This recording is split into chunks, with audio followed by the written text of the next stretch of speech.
जय मसीह की दोस्तों, आज के लाइव सेशन में मैं फिर से आपका स्वागत करती हूँ। प्रभु का धन्यवाद है कि उसने हमें एक और मौका दिया, एक नए विषय के साथ हम उपस्थित हैं प्रभु के वचन में से कुछ बात करने के लिए। और फिर से मैं आज़ादी टीम का बहुत धन्यवाद करना चाहूँगी, ब्रदर मनोज शाहू का धन्यवाद करना चाहूँगी ये प्लेटफॉर्म देने के लिए। और इसके बाद आज जो हम प्रभु के लिए वचन में से जो बात करेंगे, जो आज कलाम में से जो हम बात करेंगे, वो बहुत ही इम्पोर्टेंट बात है, आपकी और मेरे दिल के बहुत नज़दीक बात है। प्रेज द लॉर्ड एवरीवन, जितने मेरे साथ शामिल है प्रभु आपको आशीष दे। और आज खास विषय हमारे लिए क्या है, जो इस टीम ने जो एक विषय रखा है, जो हम सुबह से सुन रहे हैं, वो है हमारे जीवन का उद्देश्य क्या है, हमारी ज़िंदगी का मकसद क्या है।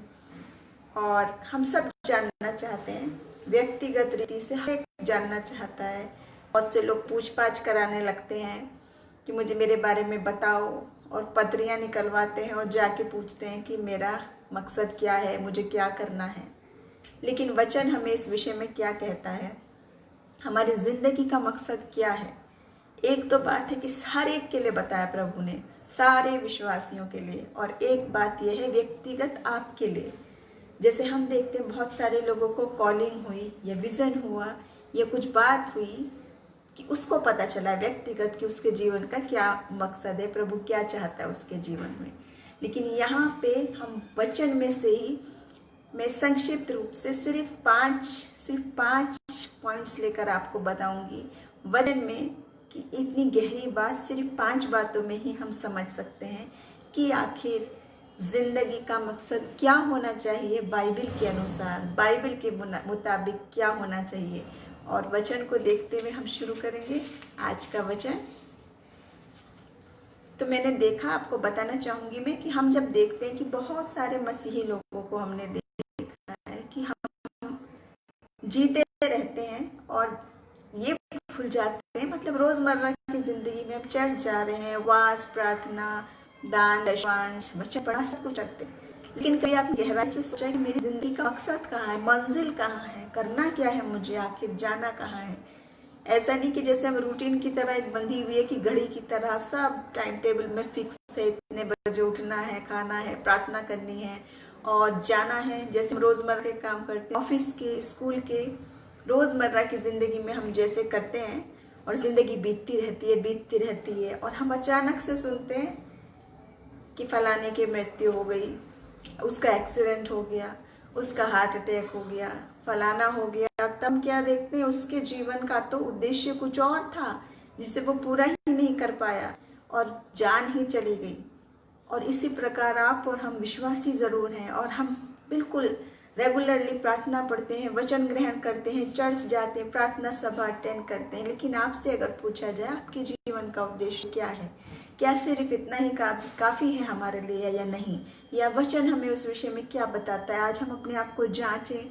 जब हम मसीह में आते हैं, बाइबल भी कहती है कि तूने मेरा पहला सा प्रेम कम कर दिया। आप सब जानते, जब हम नया नया प्रेम होता है, कितना प्रेम होता है और धीरे धीरे ठंडा हो जाता है। ऐसे ही प्रभु में जब हम उसको व्यक्तिगत रीति से जानते, बड़े जोश से आते प्रभु को ग्रहण करने, और जानते हैं उस बात को कि जो परमेश्वर में है वो एक नई सृष्टि है और पुरानी बातें बीत गई, सब कुछ नई हो गई, ये सोचकर हम ग्रहण करके आते।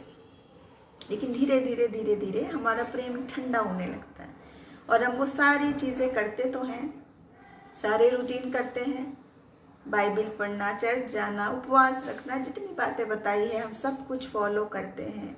लेकिन अगर आज आपसे पूछा जाए, मुझसे पूछा जाए, हमारी ज़िंदगी का उद्देश्य क्या है, मंजिल क्या है, करना क्या चाह रहे हैं, तो बहुत सारे लोगों का जवाब है, बिल्कुल हम सब जानते हैं, नजात, उद्धार, स्वर्ग, उसके साथ जाना, परमेश्वर के चुने हुए लोग होना, उद्धार होना ही हमारा मकसद है।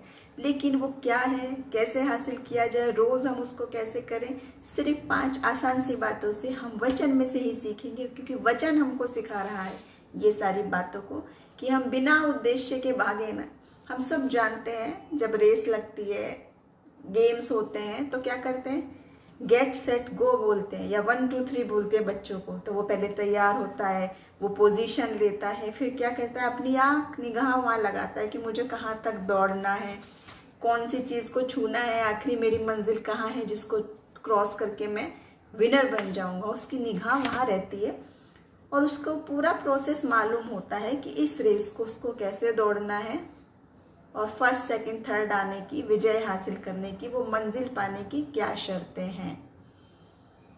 और आप और मैं सोच रहे हैं प्रभु में हैं, चर्च जाते हैं, सब कुछ हो गया, बस इतनी सी बात हम सोचते हैं, लेकिन वचन बहुत सारी गहरी बातें बताता है कि हमें एक तैयारी के साथ हमको अपना उद्देश्य एक सामने रखना है कि मेरे जीवन का मकसद आखिर क्या है। और आप सोचते, बहुत सारे लोग, बच्चों को भी आपने सुना होगा जो थोड़े स्पिरिचुअल होते, मेरे पास बहुत सारी गवाही आती जिसमें बहुत सारे गवाहियों की शुरुआत मैं बताना चाहूँगी लगभग 90% गवाहियों की शुरुआत इस प्रकार से थी कि वो बच्चे या युवा अवस्था से वो ये सोचने लगे थे मेरे जीवन का मकसद क्या है, प्रभु कौन है, मेरा अब क्या होगा, ये जीवन क्यों है, ये मृत्यु क्यों है, इसके बाद क्या है। जब ये सब सवाल आने लगते किसी के मन में, प्यास जगने लगती है और उद्देश्य जानने लगता है आखिर मेरी ज़िंदगी का मकसद क्या है, परमेश्वर ने मुझे क्यों बनाया, ये जो मैं जी रहा हूँ क्या ये इतना ही है कि मैं रोज़ एक दिन ख़त्म होता चला जाएगा, साल दर साल ज़िंदगी ख़त्म हो जाएगी और हम पहचान ही नहीं पाएंगे कि हमारा मकसद क्या था। आखिर वचन क्या बताता है, उसी बात पर आऊँगी। और इसके लिए वचन में से हम देखेंगे पहला कुरिन्थियों उसका 9 अध्याय और उसी 26वें वचन पे। पहला कुरिन्थियों 9 अध्याय और 26 वचन। यहाँ पे क्या लिखा है, थोड़ा वचन में से पढ़ेंगे फिर मैं आपको बताऊंगी परमेश्वर ने आपके लिए क्या योजना रखी है, आपके और मेरे जीवन का उद्देश्य क्या है, आत्मिक अर्थों में क्या है। अपने तो उद्देश्य हमने सांसारिक बना रखे होंगे, बहुत सारे प्लानिंग करके रखते हैं हम, बैंक अकाउंट उसी तरीके से रखते हैं, अपनी पॉलिसीज़ करके रखते हैं, बहुत सारे बीमा पॉलिसीज़ करके रखते हैं, अपना उद्देश्य सोचते हैं हम ये हैं। लेकिन जब हम देखते हैं और प्रभु का वचन कुछ और बात बता रहा है हमें, और वो कहता है कि सब कुछ हासिल करो और प्राण को ही खो दो तो तुम्हें क्या लाभ। और ऐसे ही हम बहुत सारी घटनाएं देख रहे हैं, युवा अवस्था में ही अचानक से कभी मृत्यु हो जाती है, नहीं पता चलता किसी को, बीमारी से, एक्सीडेंट से, परेशानी से, और हमारे सारे उद्देश्य धरे ही रह जाते हैं दुनियावी समझ से जब हम करते हैं। लेकिन वचन जो बता रहा है मैं पढ़ना चाहूँगी, पहला कुरिन्थियों 9 अध्याय और उसका 26वां वचन। यहाँ पर इस प्रकार लिखा है, क्या तुम नहीं जानते कि दौड़ में तो दौड़ते सभी हैं परंतु इनाम एक ही ले जाता है, तुम वैसे ही दौड़ो कि जीतो। हर एक पहलवान सब प्रकार का संयम रखता है, वो तो एक मुरझाने वाले मुकुट को पाने के लिए ये सब करता है, परंतु हम तो उस मुकुट के लिए करते हैं जो मुरझाने का नहीं। इसलिए मैं तो इसी रीति से दौड़ता हूँ परंतु लक्ष्यहीन नहीं, बिना लक्ष्य के नहीं। मैं भी इसी रीति से मुक्कों से लड़ता हूँ परंतु उसके समान नहीं जो हवा पीटता हुआ लड़ता है, हवा में मुक्के मारता है जो, परंतु मैं अपनी देह को मारता कूटता और वश में रखता हूँ, ऐसा ना हो कि औरों को प्रचार करके मैं आप ही किसी रीति से निकम्मा ठहरूं। कुरिन्थियों की किताब में इस प्रकार से लिखा है लेखक ने कि वो बिना उद्देश्य के नहीं दौड़ा, एक उद्देश्य सामने रख के उसी रेस में दौड़ा चला जाता है, ऐसे मुकुट को पाने के लिए, ऐसा विजेता बनने के लिए जो कभी मुरझाता नहीं। हालेलुया, प्रभु का धन्यवाद। तो कौन सा मुकुट है जो कभी नहीं मुरझाता? परमेश्वर का। और आप जानते हैं ये मुकुट की बात यहाँ पर कही गई है, लेकिन बहुत सारे लोगों ने जो अपनी गवाहियाँ देते हैं और उन्हें स्वर्गीय दर्शन होता है या नियर डेथ एक्सपीरियंस आप कहते हैं कि थोड़ी देर के लिए मृत्यु हो जाती है और वापस आते हैं शरीर में, बहुत सारी गवाहियाँ, जीवित गवाहियाँ, और सब बहुत सिमिलियर हैं। अगर आप कहें मनगढ़ंत कहानी है तो हो नहीं सकती कि एक इंडियन आदमी है, कहीं दूसरे देश का आदमी, एक के दूसरे रिवाज है, दूसरे का दूसरा रिवाज है, और एक की बुद्धि फर्क है, दूसरे की सोच फर्क है, रहन सहन फर्क है, लेकिन जब वो स्वर्गीय दर्शन देखते तो सब एक जैसा होता है। जैसे कि प्रकाशित वाक्य में हमारे सामने है, उसी मुकुट की बात कह रहा है कि वो वाकई में एक ताज पहनाया जाता है, ऐसे फूल का जो कभी मुरझाने का नहीं है।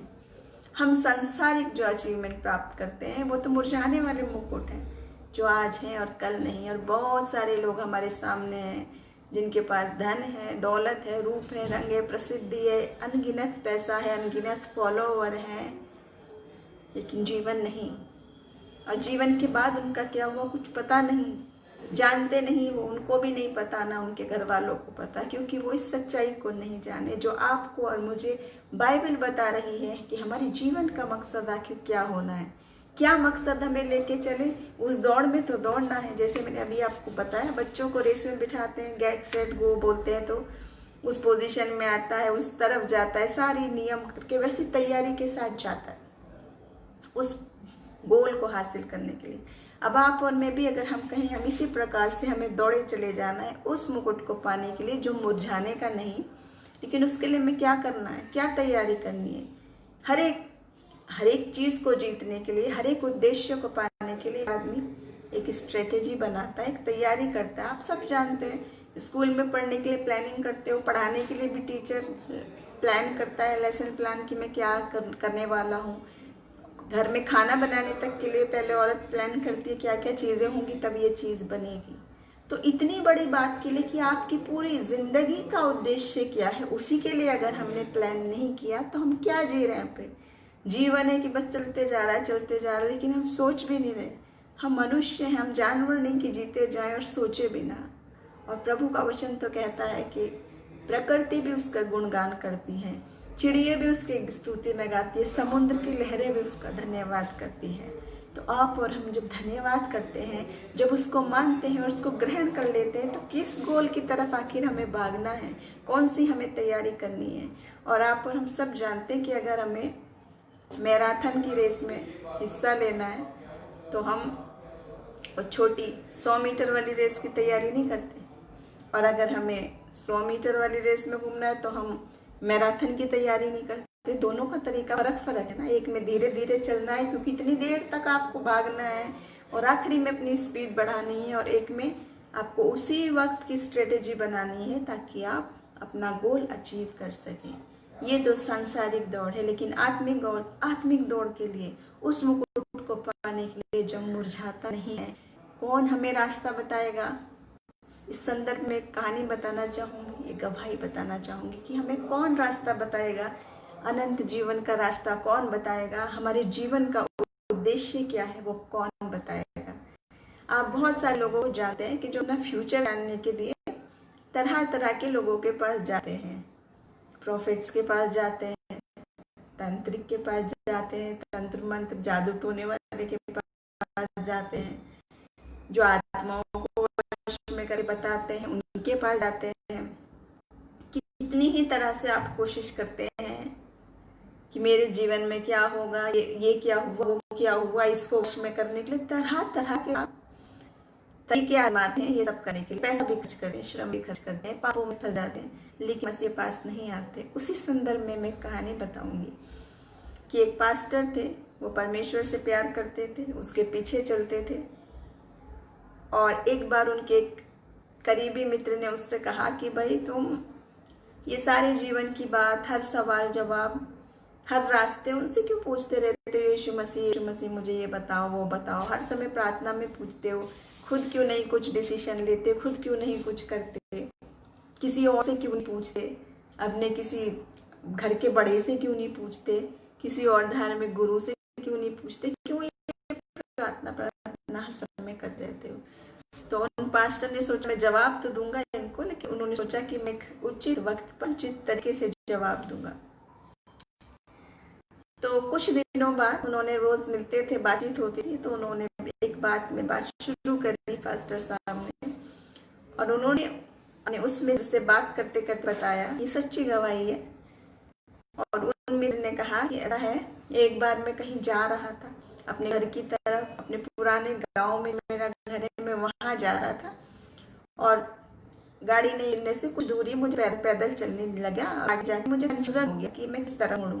एक रास्ता इधर जा रहा था, एक इधर जा रहा था, और मुझे कंफ्यूजन हो रहा था कि मैं किधर को जाना है, मुझे मेरी मंजिल किस तरफ से जाके आएगा रास्ता। और मैं जब वहाँ गया तो उन्होंने कहा कि वहाँ पे 2 लोग थे, एक तो लाश थी, मरा हुआ व्यक्ति, और एक उसके साथ एक दूसरे व्यक्ति खड़े थे। तो मैं किससे पूछूं? मित्र ने कहा कि ये भी कोई पूछने वाली बात है, मरा हुआ इंसान लाश भला क्या जवाब देगी, जो जीवित है उससे पूछो। पास्टर साहब ने कहा वही तो मैं कर रहा हूँ क्योंकि सिर्फ यीशु मसीह ही जीवित है जो मुझे जवाब दे सकता है कि मुझे क्या करना है, मेरे जीवन का उद्देश्य क्या है, मेरी मंजिल कहाँ है, कैसे कैसे मुझे सब चीज़ करनी है। हर बात जो राह जानता है, जो राह है सच्चाई है, और वो यीशु मसीह ही है जो कहता है मार्ग सच्चाई और जीवन मैं ही हूँ। तो उसकी राह पर चलने के लिए हमें क्या करना है। तो उन मित्र को इस बात से समझ में आया और पास्टर साहब ने कहा आप सब जानते हैं जितने लोग जन्म होता है हर एक की मृत्यु होती है, लेकिन सिर्फ सिर्फ सिर्फ यीशु मसीह है जो मौत पर भी फतेहमंद हुआ, जिसको मौत भी नहीं रोक सकी, जो कहता है मृत्यु तेरा डंक कहाँ गया, मृत्यु को भी हरा दिया जिसने, वो यीशु मसीह ही तो हमें सही रास्ता बता सकता है। वही तो हमारे जीवन के उद्देश्य को केंद्रित करना चाहता है। अगर आज आप चाहते हैं, अगर आपके दिल में भी यही सवाल है और आप अपना पैसा तरह तरह के प्रॉफिट से पूछने में लगा रहे हैं, श्रम लगा रहे हैं, इससे पूछने उससे पूछने, मुझे ये बताओ मुझे वो बता, जीवन आपका है, देने वाला परमेश्वर है, बीच का व्यक्ति क्यों बताएगा और किस प्रकार वो सही बात बताएगा आपके जीवन की, क्योंकि जीवित यीशु मसीह है, बाकी सब नश्वर है, बाकी सब नश्वर है। तो ऐसे ही जैसे इन पास्टर ने कहा जो जीवित है उसी से तो मैं सवाल पूछता हूँ ताकि वो जवाब दे। जो मुर्दा है, जो लाश है, वो कैसे जवाब देगा। जो आपके और मेरे समान बुद्धि का है मनुष्य, वो कैसे जवाब देगा। तो हम, और बिल्कुल बाइबल मना करती है, तो टोने टोटके से जानना, भविष्य की बातें पूछना, अपने बारे में पूछवाने जाना, इस सब बातों के लिए बाइबल हमें मना करती है। तो आगे मैं बताना चाहूँगी, जब हम प्रभु की राह में चलें तो हमें एमलेस नहीं चलना है, हमें एक लक्ष्य निर्धारित करके चलना है।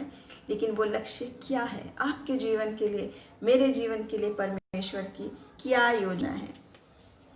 बहुत सारे मसीही लोग मैंने देखे, हम भी उसमें शामिल हैं। हम सब मसीही लोग क्या होते हैं कि हम रिएक्ट तो करते हैं, दूसरा क्या बता रहा है वो हम रिएक्ट करेंगे, वो हम मानेंगे।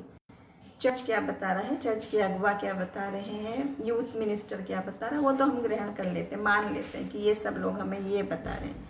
लेकिन कभी हम इनिशिएटिव नहीं लेते, मतलब खुद जिम्मेदारी से उठ के हम कुछ करें, वो हम क्यों नहीं लेते। हो सकता है परमेश्वर ने आपके जीवन के लिए वैसा उद्देश्य रखा है, वो आपको खींच के निकाल के अगवा बना के खड़ा करना चाह रहा है, वो आपको लेके आपके टैलेंट को इस्तेमाल करना चाह रहा है, वो आपको निकाल के आपको चाहता है कि आप वो काम करें, आपके जीवन के उद्देश्य को आप जानें, ना केवल हम दूसरे पर ही डिपेंड रहें। क्योंकि मीडिएटर सिर्फ एक है, गुरु सिर्फ एक है, यीशु मसीह ही मार्ग, सच्चाई और जीवन है। वही एक नाम है जो आकाश के नीचे, पृथ्वी के ऊपर दूसरा कोई नाम नहीं दिया गया है जो आपको बताए, क्योंकि वो जीवित है और सक्षम है, सामर्थ्य उसमें कि वो आपको आपके जीवन के उद्देश्य को बता सकता है। तो हम जो जादू टोने से पूछने जाते हैं, मुर्दों की सहायता से, एविल स्पिरिट की सहायता से हम पूछ रहे हो, मैंने कितने लोगों को देखा होगा आपने भी, और वो एडवर्टाइज भी करते हैं कि हम बता सकते हैं तुम्हारे बारे में, ये बता सकते हैं, वो बता सकते हैं। लेकिन परमेश्वर तो ये सब कुछ बता रहा ओपनली, आपको बाइबल सब कुछ बता रही है, फ्री में बता रही है, उसमें कोई छुपी हुई बात नहीं है, दबी हुई बात नहीं है, डरावनी बात नहीं है, सब पवित्र आशीषित बातें हैं जो प्रभु आपके लिए चाहता है, और पर्सनली भी वो आपको अपना उद्देश्य जीवन का बता सकता है। और आज अगर हम विजयी बनकर अपना जानना चाहते हैं कि सचमुच में मेरे जीवन का क्या उद्देश्य है, सचमुच परमेश्वर ने मेरे लिए क्या योजना रखी है, तो मैं बताना चाहूँगी उसी बात को आगे बढ़ाते हुए, बाइबल का जो हमें उद्देश्य और गोल रखना है, वो दूसरी हम एक और वचन देखेंगे बाइबल में से, जो है मत्ती 7 और 13 वचन। मत्ती उसका 7 अध्याय और 17वां वचन, और बहुत ही हम जन्म से सुनते आ रहे हैं, बचपन से संडे स्कूल में सिखाया जाता है। ये बात इस प्रकार से है, सकेत फाटक से प्रवेश करो, क्योंकि चौड़ा है वो फाटक और सरल है वो मार्ग जो विनाश को पहुंचाता है, और बहुत से हैं जो उसमें प्रवेश करेंगे। लेकिन सकेत यानी छोटा, नैरो है वो फाटक, और कठिन है वो मार्ग जो जीवन को पहुंचता है, थोड़े से हैं जो उसमें प्रवेश करेंगे। ये बात हम जानते हैं, बचपन से जानते हैं, बाइबल में हजारों बार हमने पढ़ी है ये बात। आप और मैं कौन सा रास्ता चुनते? हमेशा हमेशा हमेशा हम चौड़ा वाला, खुला वाला रास्ता चुनते हैं। क्यों? क्योंकि वो देखने में लुभावना लगता है, कंफर्टेबल लगता है। मैं ऐसे पतले में, नैरो में क्यों जाऊं? कभी भी आपके सामने चॉइस है, छोटा सा सकरा रास्ता और एक चौड़ा बड़ा रास्ता, आसान वाला, तो हम इंसान हैं, हम वही चुनेंगे। और हम कहेंगे नैरो वाला बड़ा अनकंफर्टेबल है, मैं नहीं जा सकता। क्यों बनाया परमेश्वर ने वो वाला नैरो और ये वाला चौड़ा? क्यों बनाया? क्यों बनाया?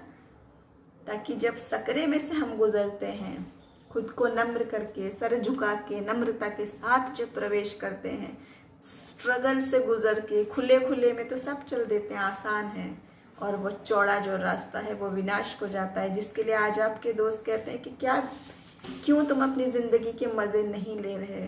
थोड़ा सा शराब पी ले तो क्या जाता है, थोड़ा सा अय्याशी कर ले तो क्या जाता है, थोड़ा सा सिगरेट पी ले तो क्या जाता है, थोड़ा बहुत झूठ बोल लेते हैं तो क्या हो गया, इतने छोटे पाप से कुछ नहीं होता। ऐसे लोग आपको बहुत मिलेंगे, आपके मित्र आपको खींचने के लिए कि चल मैं तो जा ही रहा हूँ चौड़े रास्ते में, तू भी चल। लेकिन बाइबल हमें बता रही है वो चौड़ा रास्ता विनाश की तरफ जाता है और आपको अनंत काल के विनाश के लिए लेके जा रहा है। तो हमारा पर्पस क्या है? सबसे पहला पर्पस है हमें वो रास्ता चुनना है जो जीवित रास्ता बता रहा है प्रभु। भले ही उसका रास्ता सकरा हो, भले ही उसका रास्ता छोटा हो, भले ही उसका रास्ता कष्टकारी हो, फिर भी हमें वही चुनना है। पहली बात, रास्ता हमें अपना चुनना है। एम हमने चुन लिया कि जो सत्य है, जो राह है, जो मसीह है, वो हमने चुन लिया एम। और दूसरी बात, हमने रास्ता चुन लिया, वहाँ तक पहुँचना कैसे है।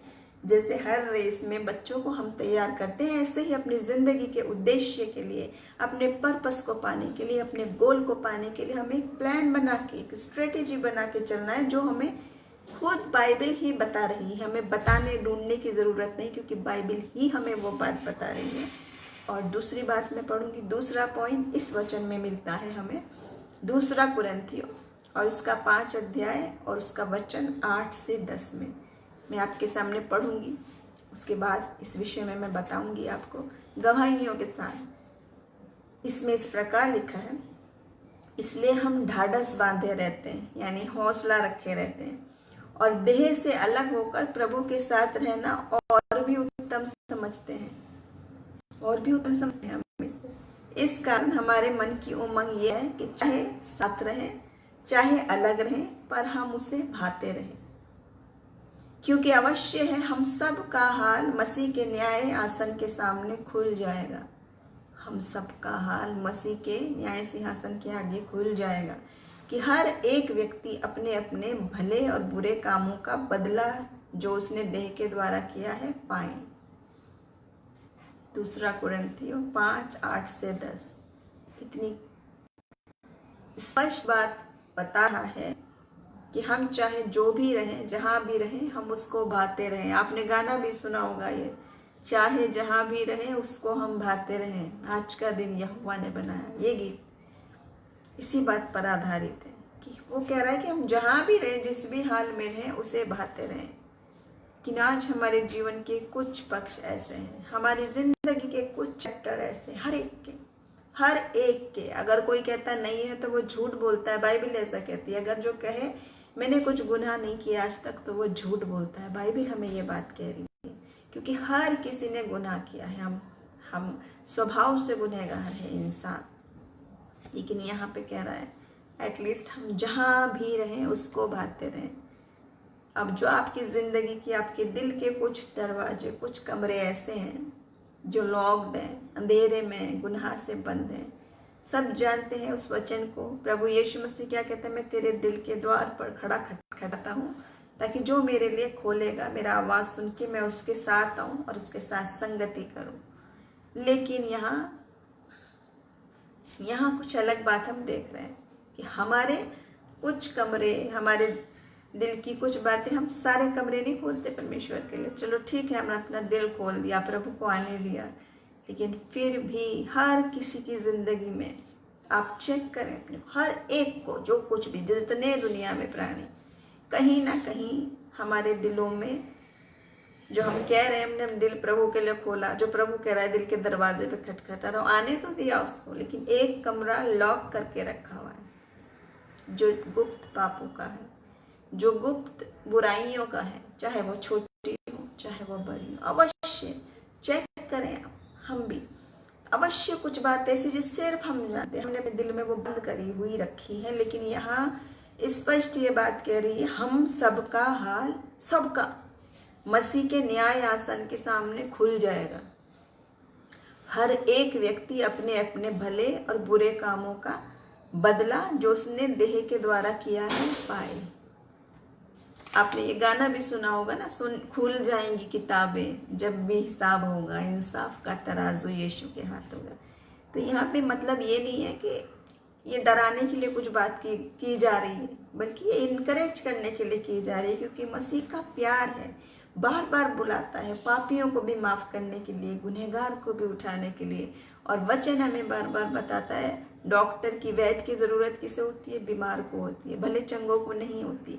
ऐसे ही उद्धारकर्ता की, साफ करने वाले की ज़रूरत गुनहगार को होती है, पापी को होती है, साफ आदमी को नहीं होती। तो प्रभु का वचन हमें ये बात स्पष्ट बता रहा है। दूसरा गोल हमारा ये हो, दूसरा हमारे जीवन का उद्देश्य ये हो कि मैं जहाँ भी रहूँ, जैसे भी रहूँ, उसको भाते रहूँ। तो हमने जो कुछ बातें, कुछ अपना सीक्रेट्स लॉक किए हुए, और हम जानते हैं क्यों है वो लॉक, क्योंकि वो परमेश्वर को भाने वाली बातें नहीं है, वो इंसान को भाने वाली भी नहीं है। वो हमारे सिर्फ हमारे दिल के अंदर के बंद कुछ कमरे हैं, कुछ लॉक पाप है हमारे, जो सिर्फ हम ही जानते हैं। और हम सोचते हैं कुछ भी हम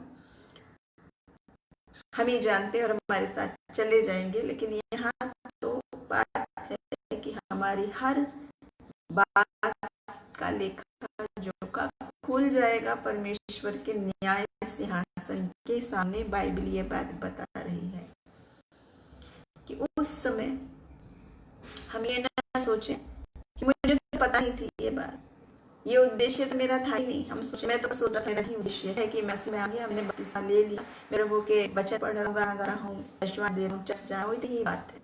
लेकिन बात दूसरी ज्यादा की दूसरी बात है, हमारे हर काम से, हर चीज से प्रभु को हम भाते रहें, चाहे जहाँ भी रहें उसको हम भाते रहें। यानी कि दूसरा जो एम है वो है प्रभु को हम भाते रहें, उसको खुश करते रहें। पहली बात हमने रास्ते की बताई, दूसरी बात प्रभु को भाते रहें, क्योंकि हमारे हर बात का जवाब, चाहे वो गुप्त हो, चाहे वो हमारे टॉप सीक्रेट हो, फिर भी उनका जवाब हमको देना है। तो मैं ये बात डराने के लिए नहीं कह रही, ना बाइबल ये बात डराने के लिए कह रही है, ये बात इनकरेज करने के लिए कह रही है, ये बात हमें इस बात के लिए तैयार होने के लिए कह रही है कि अभी भी मौका है, बार बार मौका है पापियों के पास, गुनहगार के पास, जो इतनी बड़ी बात कहता, तेरे पापों का मैं लेखा नहीं लूँगा, काली घटा के समान मैंने तेरे पापों को मिटा दिया है, चाहे किरमिजी और लाल भी क्यों ना हो, मैं उसे हिम की तरह सफ़ेद कर दूंगा, बर्फ़ की तरह सफ़ेद कर दूंगा।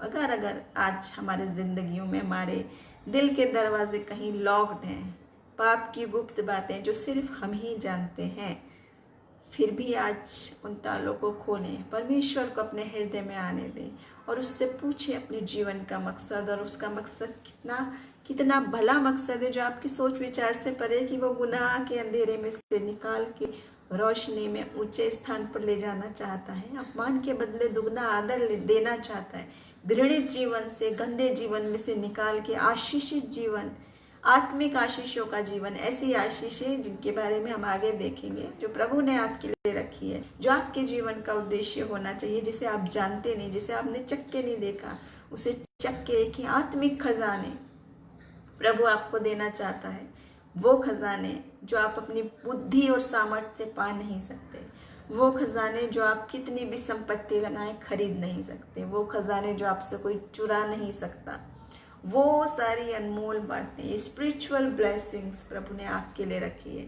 हमारे जीवन का उद्देश्य क्यों ना ये हो कि हम हर एक आत्मिक वरदान को, जो आज हम दूसरों की ओर देखते हैं, भविष्यवाणी के लिए दूसरों की ओर देखते हैं, मेरे जीवन की बात बता दूसरे की ओर देखते हैं, मुझे हीलिंग दो दूसरे की ओर देखते हैं, मेरे पैसे की घटी दुआ करो दूसरे की ओर देखते हैं। अवश्य है, बिल्कुल अच्छी बात है, हम प्रार्थना जब एक दूसरे के लिए करें, एक दूसरे से रिक्वेस्ट शेयर करें, उस विषय में मैं नहीं बात कह रही, बिल्कुल करना है हमें, हम आपस में एक दूसरे के लिए प्रार्थना सबसे आशीष की बात है। लेकिन यहाँ परमेश्वर ने वो उद्देश्य आपके लिए रखा हुआ है, आत्मिक ब्लेसिंग्स रखी हुई हैं। आपके जीवन के उद्देश्य इतने बड़े बड़े रखे हैं, लेकिन हमारी आत्मिक आंखें बंद हैं और हम सिर्फ उतना उतना ही उद्देश्य देख रहे हैं। मेरे आज की रोटी, मेरा सोना, मेरा खाना, मेरा बच्चा, मेरी पढ़ाई, मेरी लिखाई, मेरा एजुकेशन, बस वहीं तक सीमित। और सोचे नहीं उसके बाद क्या है, उसके बाद क्या उद्देश्य है, किस रास्ते पे हमें जाना है। क्या उस सकरे रास्ते पे जो प्रभु ने आपके लिए बनाया है, जो सच्चाई का रास्ता है, या उस चौड़े आनंदकारी रास्ते में जो अभी तो बहुत आनंद का है लेकिन आखिरी में विनाश की ओर जाता है। तो आज अपने आप को तैयार करके हम कितने भी गणित वो पाप और बातें क्यों ना हो, प्रभु उन्हें भुला देगा जब हम मान लेंगे और उन पापों को फिर नहीं करेंगे। ये नहीं है कि परमेश्वर का प्रेम फॉर ग्रांटेड है कि हम मांगते रहेंगे और वो माफ़ करता रहेगा, क्योंकि वो हर बार कहता था जा और फिर पाप मत करना और मैं तेरे पापों का लेखा नहीं लूँगा। किरमिजी भी क्यों ना हो, हिम की तरह सफ़ेद करने वाला वो परमेश्वर है। अगली बात पे मैं आऊँगी। यहाँ पे मैं एक और बात बताऊँगी जो यीशु मसीह ने कही है, और वो है यूहन्ना 8 और उसका 8वां अध्याय 29 वचन में। यहाँ पे यीशु मसीह कहता है, मेरा भेजने वाला मेरे साथ है, उसने मुझे अकेला नहीं छोड़ा, क्योंकि मैं सर्वदा वही काम करता हूँ जिससे वो प्रसन्न होता है। यहाँ यीशु मसीह ये कह रहे थे कि वो हमेशा वही काम करते थे जो प्रभु को पसंद आए, जो स्वर्गीय पिता को पसंद आए। ऐसा एग्जाम्पल, ऐसा नमूना जो हम मसीह के फॉलोवर हैं उसके पीछे चलते हैं। यीशु मसीह ही जब ये बात कह रहे हैं तो आपको और हमें कितनी ज़रूरत है इस बात को फॉलो करने के लिए।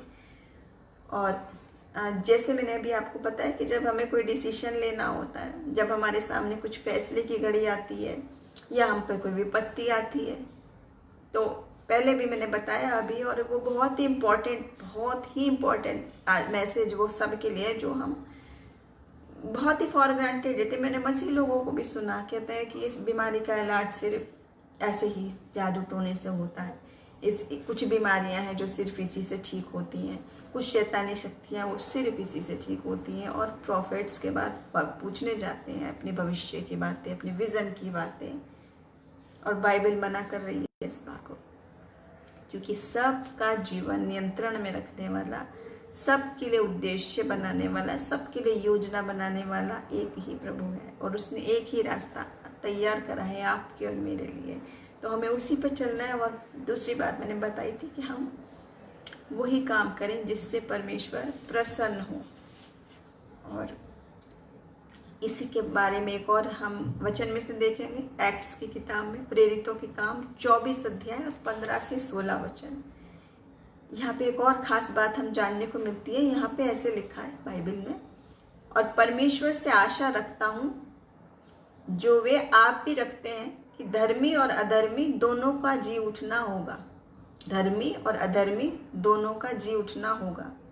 इससे मैं आप भी यत्न करता हूँ कि परमेश्वर की और मनुष्य की ओर मेरा विवेक सदा निर्दोष रहे। विवेक मतलब कॉन्शियस, विवेक अंतरात्मा हमेशा निर्दोष रहे, मनुष्य के लिए भी और परमेश्वर के लिए भी। अब आप और मैं सब जानते हैं कि हम कोशिश करते हैं कि हमारा विवेक यानी कॉन्शियस क्लियर रहे, परमेश्वर के सामने की तो कोशिश करते हैं, लेकिन मनुष्य के सामने भी विवेक हमारा क्लियर रहे इसकी कोशिश बहुत ही मुश्किल, बहुत कम लोग, क्योंकि वो इम्पोर्टेंट नहीं है। इंसान को धोखा देना बहुत आसान है। इंसान का स्वभाव है सेल्फिश, अपने तक सीमित रहने का स्वभाव है।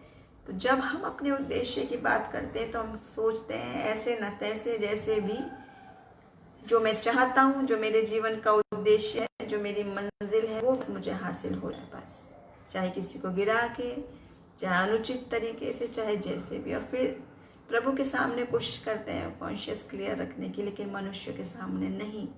इंसान का स्वभाव है, देखा है आपने, स्वाभाविक है। हम लोग प्रार्थना में, दुआ में बहुत अच्छी सोचते हैं, हम ऐसे करेंगे वैसे करेंगे, वास्तव में कोशिश करते हैं हम उसको करने की, लेकिन जब फिर थोड़ी देर में अपने इंसानी स्वभाव में आते हैं और अपने उद्देश्य की ओर देखते हैं, दुनियावी गोल्स की तरफ, और वहाँ हम अपने विवेक को दूषित कर लेते। तो आज हम अपने हृदय की बातों को जाने कि परमेश्वर के सामने तो होना ही है निर्दोष, लेकिन मनुष्य के सामने भी निर्दोष होने की बात कह रहा है कि मनुष्य के सामने भी तुम्हारा विवेक निर्दोष हो। अच्छा, और उसमें एक और बात बताई गई है अभी रिजरेक्शन की बात, जो कह रहा है धर्मी भी और अधर्मी भी जी उठेंगे, उस समय की बात बताई जा रही है। तो मैंने जितनी भी अभी आपको बहुत ही नॉर्मल धीरे धीरे बात बताई, अभी तीसरी बात पर मैं आई थी कि कैसे हमें अपना विवेक शुद्ध रखना है। और बाइबल बार बार हमें इस बारे में कितनी ही घटना बताती है विवेक के बारे में। तो जो एक बात लोग आपसे सवाल पूछ रहे हैं, अभी रिसेंटली हम ये बात सुन रहे थे कि वो जो एक गाल पे मारे तो दूसरा भी दो, यीशु मसीह ने कहा। तो लोग इस बात पे बहुत मजाक बनाते हैं और कहते हैं कि तू देता रहे दूसरा तीसरा चौथा और मैं मारता रहूँगा। कौन लोग? जिनका कॉन्शियस क्लियर नहीं है, विवेक ही नहीं है। ये बात तो उसके लिए की गई है ना जिसका विवेक हो, कुछ समझने बूझने की बात हो, शक्ति हो, उसी से बात की जाती है। और बाइबल आपको बार बार बता रही है क्या, एक डांट भी समझ वाले के मन में गड़ जाती है, लग जाती है, उसको पिंच हो जाती है। लेकिन कोड़े मारे जाना, कमर पे बहुत कोड़े मारना भी मूर्ख को समझ में नहीं आता। मूर्ख को समझ में नहीं आता। नीति वचन में कितनी ही बातें बताई गई हैं इस संबंध में, जब कॉन्शियस ही नहीं है। और बहुत बार हम बता रहे हैं कि उसके लिए कही गई है कि कोई आपको एक थप्पड़ मार रहा है, दूसरा गाल दे रहे हैं, तो वो लज्जित होगा अगर उसका कॉन्शियस क्लियर है, उसको समझ आ रही है कि मैं इसको ये कर रहा हूँ और ये कर रहा है। एक दूसरी बात कि अपने सताने वालों के लिए प्रार्थना करो। तीसरी बात बुराई के बुराई मत करो पर भलाई से बुराई को जीत लो। इसको भी नहीं मान सकते अगर कॉन्शियस नहीं है। कितने लोगों को आपने अनुभव से देखा हो, आप उनके लिए कितना भी भला करते रहे वो वैसी के वैसी रहते हैं। जैसे आप मुहावरा कहते हैं कुत्ते की दुम सीधी नहीं हो सकती, ऐसे कई बार वो नहीं मान सकते क्योंकि कॉन्शियस ही नहीं है। मगर हमें अपनी तरफ से वही चीज करते रहना है। प्रभु उसी पर आशीष देता है, भले ही वो माने या वो नहीं माने, क्योंकि वचन में वही सामर्थ्य है। चाहे वो एक आदमी सुन रहा है, चाहे 1 करोड़ सुन रहा है, चाहे एक भी नहीं सुन रहा है, क्योंकि वचन में जीवन है और वचन में सामर्थ्य है। तो वही वचन आपके जीवन के उद्देश्य भी आपको बताते हुए मजबूत बना खड़ा करेगा आपको और मुझे। और जो सोचे भी नहीं है हमने प्लान्स अपने जीवन के, जो उद्देश्य हमने सोचे भी नहीं है, वो उद्देश्य परमेश्वर ने रख के छोड़े हैं आपके और मेरे लिए। और इसी संबंध में मैं बताना चाहूँगी दूसरी बात, जो ईम की बात चली है, 1 कुरिन्थियों उसका 14 अध्याय और 12वां वचन। इसमें ऐसे लिखा है, इसलिए तुम भी जब आत्मिक वरदानों की धुन में हो, आत्मिक वरदानों की धुन में, तो ऐसा प्रयत्न करो कि तुम्हारे वरदानों की उन्नति से कलीसिया की भी उन्नति हो। अगला उद्देश्य ये बता रहा है वचन हमें कि हमारे आत्मिक वरदान जो प्रभु ने दिए उससे वो सिर्फ हमारी ही प्रोग्रेस के लिए नहीं दे रखे हैं, बल्कि हमारे आत्मिक वरदान से ये कोशिश करो कलीसिया यानी चर्च की भी उन्नति हो। ये एक और उद्देश्य दिया हुआ है यहाँ पे। हमारा उद्देश्य क्या है कि हम वो लोग बने अपने चर्च से प्रेम करने वाले, और हम उसकी उन्नति कराने के लिए लगे रहें। कैसे रहें? हम जानते हैं मत्ती 16 और उसके 18 वचन में हम देखते हैं यीशु मसीह ने चर्च की स्थापना करी थी। वो चाह रहा था चर्च ऐसा स्थापित हो कि मैं तुझ पर एक कलीसिया बनाऊंगा, पतरस से कहा था। उसके बाद हम देखते हैं इफिसियों 5 और 25 में कि मसीह ने कलीसिया से ऐसी मोहब्बत की, कैसी मोहब्बत की कि अपनी जान भी दे दी, अपने समान प्रेम, अपनी जान भी दे दी, ऐसी मोहब्बत करी। अब पौलुस कहता है कि हम भी वही करें ताकि चर्च के जरिए से परमेश्वर को महिमा मिले, कलीसिया के जरिए परमेश्वर को महिमा मिले। वो है इफिसियों 3 और 21 में। इफिसियों 3 और 21 में ये वचन पाया जाता है। तो आप और हम कैसे कर सकते हैं ये उन्नति की बात? हम कैसे कर सकते हैं? 2 कुरिन्थियों 13 और उसके 11 में। आज मैं थोड़ा सा सॉलिड वचन है, वचन में से ज़्यादा बात बता रही हूँ क्योंकि हम उद्देश्य कलाम में से ढूंढ के बता रहे हैं, इसलिए मैं थोड़ा सा सॉलिड वचन लेके आई हूँ ताकि जब हम इस बात में चर्चा करें, जब पढ़ें, तो हम मिलाते हुए करें कि बाइबल वास्तव में हमें जीवन के ये उद्देश्य बता रहा है। 2 कुरिन्थियों 13 और उसके 11 में इस प्रकार लिखा है, अतः हे भाइयों आनंदित रहो और सिद्ध बनते जाओ। सिद्ध मतलब परफेक्ट, कामिल, परफेक्ट बनते जाओ, ढाढ़स रखो, एक ही मन रखो, मेल से रहो और प्रेम और शांति का दाता तुम्हारे साथ होगा। प्रेम और शांति का दाता तुम्हारे साथ होगा परमेश्वर। कैसे? क्या बनते जाए? सिद्ध। अभी तो बहुत मुश्किल बात है सिद्ध बनना मनुष्य के लिए, क्योंकि मनुष्य स्वभाव से कमजोर है, पापी है, वो परफेक्ट नहीं होता, हो नहीं सकता। परफेक्ट कौन है? सिर्फ यीशु मसीह ही परफेक्ट है, क्योंकि वो 100% ह्यूमन भी थे और 100% प्रभु भी थे। खुदा का बेटा, पूरी सामर्थ्य, राजाओं का राजा, प्रभुओं का प्रभु, परफेक्ट, जिसमें इतनी सी आप निकाल नहीं सकते कोई सी भी कमी, कोई भी लज्जाजनक बात। लेकिन वचन हमें कह रहा है कि परफेक्ट बनना है, सिद्ध बनना है। हम बन नहीं सकते, लेकिन प्रभु की सामर्थ्य से सब कुछ कर सकते हैं। जैसे वचन कहता है, परमेश्वर में मैं सब कुछ कर सकता हूँ और जब मैं निर्बल होता हूँ तभी मैं सामर्थ्य होता हूँ, क्योंकि प्रभु की सामर्थ्य मुझ में काम करती है। तो क्यों ना ये वचन अपने दिलों में बिठा लें, अपने मन में बिठा लें। और मैं आपको बताना चाहूँगी कि मैं बहुत कम समय से मुझे वो वाला वचन बहुत पसंद था। तो अपनी समझ का सहारा ना लेना, वरन संपूर्ण हृदय से परमेश्वर पर भरोसा रखना, उसी को स्मरण करके सब काम करना, तब वो तेरे लिए सीधा रास्ता निकालेगा। यहाँ तक कि मैं हॉस्टल में थी तो मैंने ये हाथ से लिख के ये वाला वचन बड़ा बड़ा लगा रखा था अपने सामने, और मुझे बहुत इनकरेजमेंट मिलता था इस वचन से, सिर्फ पढ़ने से ही, क्योंकि वचन में सामर्थ्य है। और आप बार बार आपकी निगाह उस पर पड़ती है, आपको याद आता है। कई सिचुएशंस आपके पास ऐसे आती हैं उस समय जब आपको लगता है मैं अकेला हूँ, मैं क्या डिसीजन लूँ, या मेरे मम्मी पापा नहीं है, या मेरा गार्जियन नहीं है, या मेरे को ये चीज़ नहीं पता है, वो नहीं पता है, मैं अनजान हूँ। लेकिन प्रभु क्या कह रहा है? उसको स्मरण करके काम कर तो तेरे लिए वो सीधा रास्ता निकालेगा, आसान रास्ता निकालेगा। तो प्रभु ऐसा रास्ता निकालता है, ऐसा उद्देश्य उसने हमारे लिए रखा हुआ है, आपके और मेरे लिए। अगर आप सिद्ध बनना चाहते हैं, अगर आप परफेक्ट बनना चाहते हैं, तो सिर्फ क्या करना है? अपनी निगाह मसीह पर लगाए रखनी है। और बहुत ही हमारे सामने उदाहरण है पतरस का। आप सब जानते हैं उस घटना को, जब यीशु मसीह पानी पर चलने लगे थे, पानी के ऊपर चल रहे, तो लोग शागिर्द जो थे वो डर गए। वो सोचने लगे ये कैसे हो सकता है, इंसान और पानी पर डूब नहीं रहा, चल रहा है। और यीशु मसीह ने उससे कहा पतरस से कि तू भी ये कर सकता है। और वो हाथ पकड़ के चला, पतरस पहला कदम लिया, चलने लगा। लेकिन तभी क्या हुआ? उसकी निगाह मसीह पर से हट गई और तूफान की ओर आ गई, और वो अपनी बुद्धि से सोचने लगा ये मैं क्या कर रहा हूँ। जैसी निगाह परमेश्वर पर से हटी, वो डूबने लगा, लड़खड़ाने लगा। क्यों? क्योंकि उद्देश्य का जो टारगेट था, निगाह जिस गोल पर होनी थी, वो हट गई, इसलिए वो जीवन में डगमगाने लगा। और जब तक निगाह यीशु मसीह पे थी तो एक इम्पॉसिबल काम हो रहा था कि नहीं, कि पतरस तो इंसान था, वो पानी पर कैसे चल सकता है, लेकिन जब तक उसकी निगाह यीशु मसीह पे थी, उसकी सामर्थ्य से वो भी चल रहा था। और इसके बाद न केवल ये, बल्कि कितनी ही घटनाओं में हम देखते हैं, कितनी घटनाओं में, कि यीशु मसीह की तरह ही काम उसके शागिर्द करने लगे थे, चंगाई के काम। यहाँ तक कि छाया भी पड़ जाए तो लोग कहते थे पतरस की छाया भी पड़ जाए तो वो ठीक हो जाएंगे, ऐसी बात कहने लगे थे इंसान के लिए। क्योंकि प्रभु की सामर्थ्य से सब कुछ संभव है। और वही इस वचन में वो कह रहा है, हम सिद्ध बनते चले जाएं, परफेक्ट बनते चले जाएं। आप और मैं इंसान हैं, कमजोर हैं, हमारे में कोई क्वालिटी नहीं है, तो हम कैसे सिद्ध बन सकते हैं?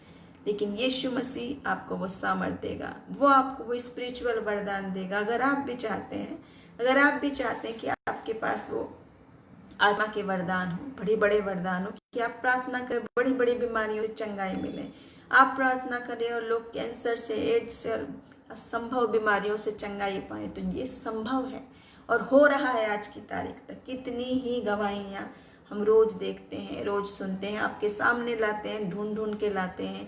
यीशु जीवित है कार्यक्रम आप देख सकते हैं, यूट्यूब पे आप सर्च करें यीशु जीवित है। और इसके अलावा भी बहुत सारे लोग देते, मैं तो अपनी बात बता रही हूँ, जितनी मैंने खुद सुनी व्यक्तिगत रीति से, कितने असंभव काम नॉर्मल इंसान से हो रहे हैं। तो प्रभु ने जो आपके लिए उद्देश्य रखा, आपके सोच विचार से बहुत बड़ा है।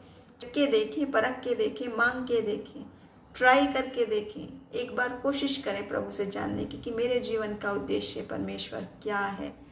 और जो वो आपके सामने रिवील करेगा ना, वो आपकी सोच विचार इमेजिनेशन से बहुत कम होगा। अगर आप पैसे की चाहते तो वचन क्या कहता है, दबा दबा के हिला हिला के ढेर भरपूरी से देने वाला परमेश्वर। इतना हर एक चीज में तेरी सोच विचार से बढ़कर मैंने तेरे लिए प्लान किया हुआ है। मेरी जो योजना है वो लाभ की है और हानि की नहीं है। तो अपने उद्देश्य को, जीवन की, ये सब तो बता दिया प्रभु ने, ये पॉइंट्स जो मैंने आपको बताए, लेकिन उस पर चलना कैसे है और अचीव कैसे करना है वो अपनी सामर्थ्य से नहीं कर सकते, लेकिन परमेश्वर की सामर्थ्य से सब कुछ संभव है। और फिर मैं बहुत सारी गवाहियाँ हैं मेरे पास, लेकिन पहले मैं इन वचनों को पूरा करते हुए एक और गवाही पर जाऊंगी, आखिरी बात को बताते हुए, वो 5वीं बात जो सिद्ध होने की बात कह रहा है, ये कि परमेश्वर के सामने हमें एक परफेक्ट होना। यही बात हमें इब्रानियों 12 और 23 में भी इसी प्रकार कि जो आत्मिक रीति से हम परफेक्ट बन के, सिद्ध बन के हमको आना है, और इजी बात नहीं है। आज तो आपने सुना होगा हर किसी को कहते हुए, एक स्लैंग हो गया है कि नो बडी इज परफेक्ट, हो गई गलती, हम कोई परफेक्ट नहीं है, नो बडी इज परफेक्ट, ये चलने लगा। लेकिन यीशु मसीह ने यह वायदा किया है और ये कहा है कि हमें सिद्ध बनना है, परफेक्ट बनना है। एटलीस्ट ट्राई तो कर सकते हैं, मौका तो दे सकते हैं। और प्रभु की आत्मा जब आप में काम करेगी, उसका पवित्र आत्मा जब आप में काम करेगा, तो सब कुछ संभव है।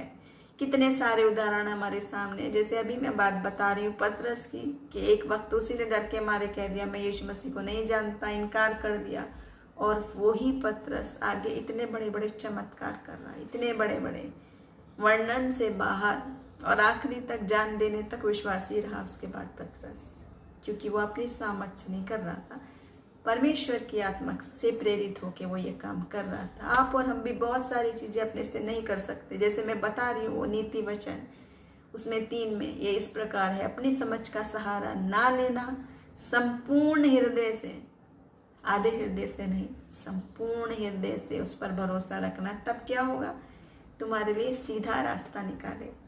तो अगर आप सिद्ध बनना चाहते हैं, अगर प्रभु की योजना अपने जीवन में चाहते हैं, तो मैंने ये भी 5 मिनट बना, इसी से आगे मैं जारी रखूंगी एक गवाही के साथ। और फिर मैंने आपको बताया यही 2 कुरिन्थियों 13 और 9 में, 2 कुरिन्थियों 13 और उसका 9 वचन में पौलुस इस प्रकार लिखता है, जब हम निर्बल हैं और तुम बलवंत हो तो हम आनंदित होते हैं। अपनी और लोगों के विषय में कह रहा, और ये प्रार्थना भी करते हैं कि तुम सिद्ध हो जाओ। पौलुस भी ये कह रहा है कि वो प्रार्थना करता है कि लोग वो सब सिद्ध यानी परफेक्ट हो जाए। और सबसे खतरनाक बात क्या होती है, जब हम अपना जिंदगी का उद्देश्य जानना चाहते हैं, खासतौर से आत्मिक के बारे में बात कर रही हूँ मैं, कि मेरे जीवन का आखिर पर्पस क्या है। मैंने 5 बातों पर अभी गौर किया, क्या पर्पस है आप जानना चाहते हैं। तो सबसे बड़ी कमी, सबसे बड़ा रास्ता, रुकावट क्या होती है, जब आप सोचने लगते हैं कि बस इतना जो मैं कर रहा हूँ काफ़ी है, बस काफ़ी है। क्या काफ़ी है, जब हम अपने कंफर्ट जोन में बस जाते हैं और सोचते हैं कि मेरा इतना मसीही होना काफ़ी है, मैं बपतिस्मा ले चुका हूँ, मैं चर्च जाता हूँ, मैं पीढ़ी से मसीही हूँ, 2 टाइम बाइबल दुआ करता हूँ, गाना गाता हूँ, उपवास भी रख लेता हूँ, दान भी देता हूँ, काफ़ी है, ये काफ़ी है।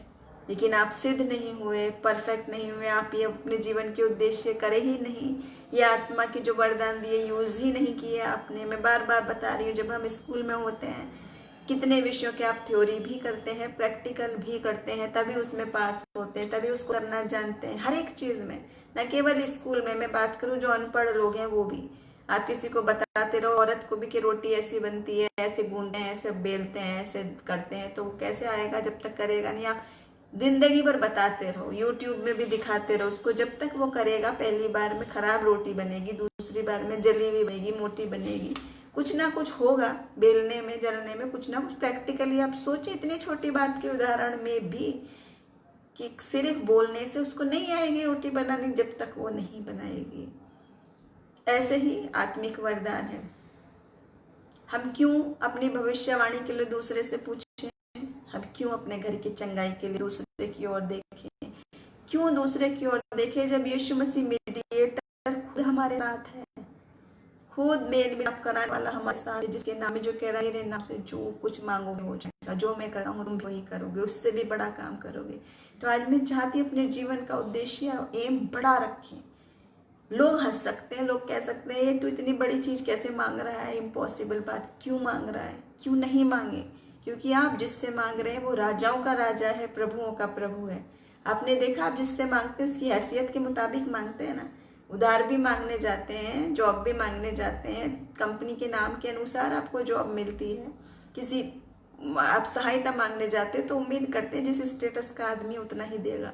लेकिन आप प्रार्थना किससे मांग रहे हो? यीशु मसीह से, जिसको स्वर्ग का पूरा अधिकार है, फुल अथॉरिटी। अगर आप उससे मांग रहे तो इम्पॉसिबल बात भी मांग सकते हैं, बिल्कुल कुछ भी मांग सकते हैं, लेकिन वो प्रभु की इच्छा के मुताबिक। ये बात नहीं है कि आप यूजलेस बातें मांगे, उसका बुरा हो जाए, उसका बुरा हो जाए, जैसे बच्चे करते हैं। स्पिरिचुअल मैच्योरिटी के साथ सब कुछ मांगे। और ऐसी ही एक कहानी थी कि एक बार एक पास्टर थे, वो प्रभु से छोटी छोटी सी दुआएं मांगते रहते थे कि मैं यीशु मसीह के नाम में ये हो जाए, ये हो जाए, ये हो जाए। एक दिन उनको सपना दिखा, एक दिन उनको दर्शन दिखा, और उस दर्शन में यीशु मसीह आए और वो पास्टर से बोले कि भाई तू मुझसे रोज मांगने के लिए आता है और कहता है कि दिया नहीं दिया नहीं, आज मैं बताता हूँ मैंने क्यों नहीं दिया। क्योंकि तू मेरे पास जब मांगने आता है चम्मच लेके छोटा सा, और मैंने जो तेरे लिए रख रखा है ना, वो इतना बड़ा बड़ा बड़ा ढेर का ढेर, पतीली में भी नहीं समाया, वो रखा हुआ है तेरे लिए, और तू चम्मच लेके आएगा तो मैं दूंगा कैसे भाई। कहने का मतलब ये है, उसकी आशीष है, उसकी स्पिरिचुअल ब्लेसिंग आपकी सोच विचार से परे की बातें हैं। आप छोटी छोटी चीज मांग रहे होंगे, इतने हजार की तनख्वाह मिल जाए, ऐसी जीवन साथी मिल जाए, है ना, इतनी ही बात हम मांगते, इंसान है।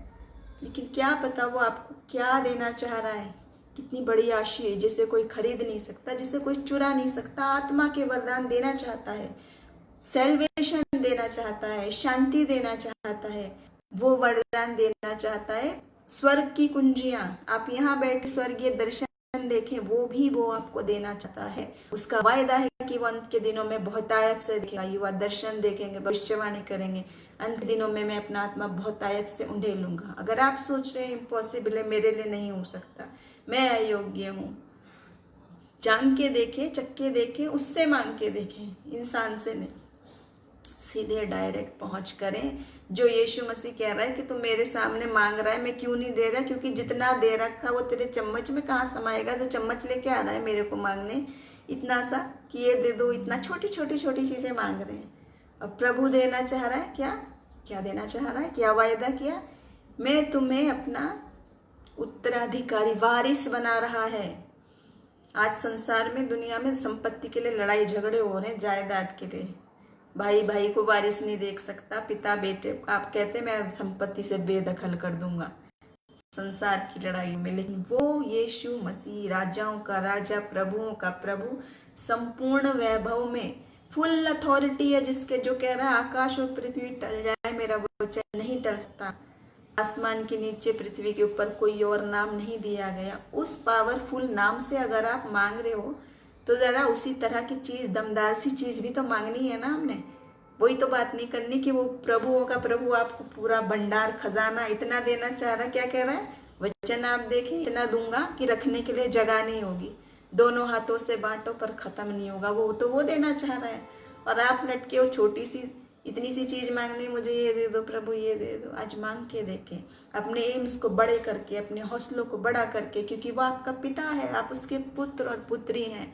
और कितने भी पाप क्यों ना हो, वो कितनी बार कह रहा है अपने दिल को तोड़ के मेरे पास आ, मेरे बेटे तो मेरे पास आ। मैं तुझे मित्र कह देता हूँ क्योंकि मैं स्वर्गीय बातें बताता हूँ। मैं तुझे पुत्र और पुत्री बनाता हूँ कि ताकि जहाँ मैं हूँ तू भी वहीं रहे और मेरा आनंद पूरा हो जाए। वो तो आपके साथ आनंदित है, आपके बिना उसका आनंद अधूरा है। जो कह रहा है मैं चाहता हूँ कि तू मेरे पास आ ताकि मेरा आनंद पूरा हो जाए। वारिस बनाना चाहता है आपको और मुझे। इतना बड़ा आनंद, इतनी बड़ी आशीष, इतना बड़ा एम जिसके पास रखा हुआ है, उस एम की तरफ निगाह नहीं करके इधर उधर छोटी छोटी चीजों में अगर आज हम उलझे हुए हैं, बॉयफ्रेंड गर्लफ्रेंड के चक्कर में युवा उलझे हुए पूरी जिंदगी, वो मुझे नहीं चाह रहा, ये मुझे नहीं चाह रहा, ऐसा नहीं हो रहा, वैसा नहीं हो रहा। सारी जहां को बनाने वाला आपको चाहता है, आपको वारिस बना के सीने से लगा के रखता है, जो कहता है गर्भ में रचे जाने से पहले मैंने तुझे जाना है, तुझ पे चित्त लगाया है, तू मेरे लिए बेशकीमती है, अपनी हथेली में मैंने तेरा चित्र रखा हुआ है, तूने मुझे नहीं चुना, मैंने तुझे चुना है। वो चाहता है कि आपकी स्वर्गीय बातों को बताए, और बार बार क्या कहता है, मुझसे प्रार्थना कर तो मैं वो बड़ी बड़ी और कठिन इम्पॉसिबल बातें तुझे बताऊंगा जिन्हें तू अभी नहीं समझता। आखिरी में मैं उन्हीं 5 बातों को एक बार फिर से बता के उन 5 बातों को सिर्फ पॉइंट्स बताऊंगी अंदर ही। पहली बात है, वो रास्ता हमें तैयार करना है, जीवन का रास्ता, जो अभी मैंने बताया कि हमें जीवित से पूछना है ना, लाश से नहीं पूछना। जीवित कौन है? सिर्फ यीशु मसीह, बाकी सब आए और मर गए। कौन मरने के बाद जीवित हुआ? सिर्फ यीशु मसीह। और कोई हुआ है क्या? बताओ, किसकी कब्र खाली है? और जो लोग कहते हैं अगर कि ये झूठ है, पाखंड है, झूठ मूठ में छिपा दिया यीशु मसीह को, वो जीवित नहीं है, तो ट्राई करके देखें, वो आपको बात करेगा, दिखाई देगा, आपके जीवन में चमत्कार करेगा। आज की तारीख तक चमत्कार हो रहे हैं, जो मांग रहे हैं उनको मसीह दिखाई दे रहे हैं व्यक्तिगत रीति से। और वो कह रहा है दूर का नहीं है, परमेश्वर पास का, दिल के दरवाजे पे खड़ा खटखटाता हूँ। अगर दरवाजा खोलें तो वो गुप्त दरवाजा भी खोले, जो अंधकार का एक सीक्रेट प्लेस आपका, आपके छुपे हुए गुनाहों का, उसको भी खोलें, साफ करें, ताकि परमेश्वर आपके हृदय में आ सके। पहली बात, वो रास्ता तो सकरा है, थोड़ा मुश्किल है, लेकिन वो स्वर्ग की ओर जाता है। और जो चौड़ा आनंद का, जिसमें सारी दुनिया जा रही है, वो विनाश की तरफ जा रहा है, हमेशा के विनाश की तरफ। तो हमें कौन सा रास्ता चुनना है? जीवित रास्ता चुनना है। दूसरी बात कि हम जहाँ भी रहें उसे भाते रहें, हर हाल में हम उसको भाते रहें। और बहुत इम्पॉसिबल बात है, अभी लोग नहीं परेशान हो गए हैं, कह रहे हैं कि मैं इस हाल में कैसे प्रभु तेरी स्तुति करूं। जब नूह जल प्रलय में नाव के अंदर स्तुति कर सकता है, जब योना मछली के पेट में से प्रार्थना कर सकता है, जब पौलुस और सिलास जेल खाने में स्तुति कर सकते हैं, तो आप और मैं भी इस समय कोरोना वायरस से मगर घर के अंदर बैठे पर स्तुति कर सकते हैं, और उससे बंधन टूट जाते हैं। वो मछली के पेट से आज़ाद हुआ, दूसरे वाले लोग जेल से बेड़ियों से आज़ाद हुए, पौलुस और सिलास आज़ाद हो गए थे, और नूह बच गया जल प्रलय में से भी। तो ये वक्त भी बीत जाएगा, प्रभु पर आशा लगाए रहें, उसकी ओर देखते रहें और उसको भाते रहें, हम चाहे जहाँ भी रहें। तीसरी बात है, हमें अपना कॉन्शियस और विवेक क्लियर रखना है, न केवल परमेश्वर के सामने, मनुष्य के सामने भी। अगर मन में कोई भी विवाद है, कोई भी किसी के लिए ऐसी बात है जिसे आप माफ़ नहीं कर पा रहे हैं चाहते हुए भी, तो परमेश्वर के लिए आज अपने दिल को खाली करें, साफ करें, उनको माफ़ करें। मन में सारे बैर खुद धो दें, उसको भूल जाएं परमेश्वर के लिए, क्योंकि वो चाह रहा है आपका मन जो है वो साफ रहे, सिर्फ परमेश्वर के लिए नहीं, मनुष्य के लिए भी। और चौथी बात है, उसके कलीसिया से भी प्रेम करें, उसके चर्च से, उसकी संगति से, जिससे भी आप जुड़े हैं, प्रभु के लोगों से, उनसे प्रेम करने का मतलब क्या है? हर वक्त में उनके साथ खड़े हों, अपने टैलेंट से, अपने पैसे से, अपनी योग्यता से, अपनी हर बात से अपने कलीसिया को बढ़ाने का प्रयास करें। और पांचवी बात है, जो थोड़ी मुश्किल बात है, जैसे कह रहा है वो सिद्ध बन जाओ जैसा परमेश्वर सिद्ध है, परफेक्ट। मसीह को पहन लो कि उसको देखे तो तुमको देखे। अब बहुत नामुमकिन बात है आज आपके और मेरे लिए इस ज़माने में, लेकिन जब प्रभु का आत्मा आता है, उसका सामर्थ्य आता है, तो सब कुछ संभव है।